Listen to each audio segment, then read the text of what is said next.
السلام علیکم ورحمۃ اللہ وبرکاتہ۔ عقیقہ کا گوشت منگنی اور شادی کے کھانے میں استعمال کرنا۔ عقیقے کے جانور کا گوشت کسی شادی یا منگنی یا ولیمے کی تقریب کے اندر استعمال کرنے کا حکم کیا ہے؟ محمد عمر سلمان، کرناٹک سے۔ دیکھیے، سب سے پہلے بات یہ سمجھ لینی چاہیے کہ آج کل اکثر و بیشتر جگہ پر یہ ماحول عام ہو چکا ہے کہ جب کسی جگہ پر کسی لڑکا یا لڑکی کا رشتہ طے ہوتا ہے تو سب سے پہلے منگنی کا ایک رواج ادا کیا جاتا ہے۔ اب شریعت کے اندر منگنی کا کیا حکم ہے اس کا مستقل ایک مسئلہ ہے، لیکن ایسے موقعوں کے اوپر دعوتیں دی جاتی ہیں اور دعوتیں کی جاتی ہے۔ اسی طرح جب لڑکی کی رخصتی ہوتی ہے اس وقت بھی دعوتیں کی جاتی ہے، تو اس کا کیا حکم ہے؟ تو دیکھیے، مہمان نوازی اور اکرام مسلم کے اندر دعوت کرنا یہ فی نفسی جائز ہے۔ حدیث پاک کے اندر اس کی ترغیب بھی آئی ہے، چنانچہ مسلم شریف کی روایت ہے، من کان یؤمن باللہ والیوم الآخر فلیکرم ضیفہ، کہ جو تم میں سے اللہ اور آخرت کے دن کے اوپر ایمان رکھتا ہے اس کے چاہیے کہ اپنے مہمان کا اکرام کرے۔ اور مہمان کا اکرام ظاہری سی بات ہے کہ اس کو کچھ ٹھنڈا وغیرہ پلائیں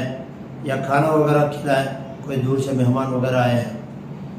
تو فی نفسی اکرام مسلم کے طور پر کسی کی دعوت کرنا یہ جائز ہے۔ لیکن چونکہ شادی بیاہ کے موقع پر صرف ولیمہ ہی سنت ہے، اس کے علاوہ جتنی بھی دعوتیں ہیں وہ سنت نہیں ہے۔ لیکن اگر کوئی مہمان اتفاقاً آپ کے گھر اس موقع کے اوپر آ گیا، کیونکہ جب کسی کا رشتہ طے ہوتا ہے تو لین دین کے لیے، کوئی بات طے کرنے کے لیے لڑکے والوں کے گھر یا لڑکے والوں کے گھر لڑکی والوں کی طرف سے یا لڑکی والوں کے گھر لڑکے والوں کی طرف سے کوئی نہ کوئی بات چیت کرنے کے لیے چند آدمی آ ہی جاتے ہیں۔ تو ایسے اتفاق کے طور پر کوئی مہمان آ گیا تو ان کے اکرام کے اندر ان کی دعوت کرنا فی نفسی جائز ہے۔ لیکن چونکہ آج کل ایک عام ماحول سا ہو گیا ہے کہ شادی سے پہلے منگنی کے اندر بھی اتنے خرافات،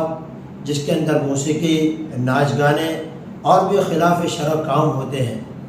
تو اگر منگنی کے اندر اور اسی طرح لڑکی کی رخصتی کے وقت بھی جب لڑکے والے لڑکی کو لینے آتے ہیں تو اس وقت بھی ایسی تمام چیزوں کا اہتمام کیا جاتا ہے، اور اگر دعوت نہیں کرتے تو پھر لوگ تانے بھی دیتے ہیں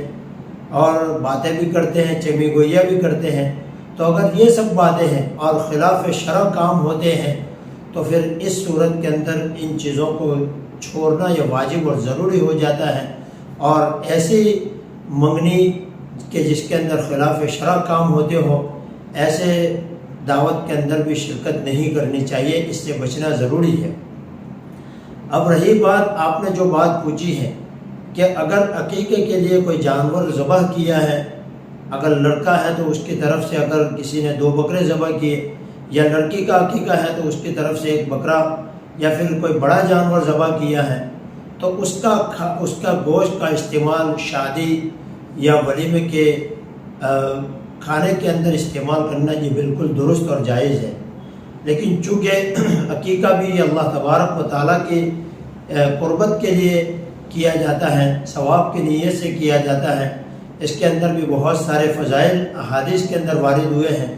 تو چونکہ یہ بھی ایک قربت کے لیے کیا جاتا ہے، اس لیے فقہاء کرام نے لکھا ہے کہ بہتر یہی ہے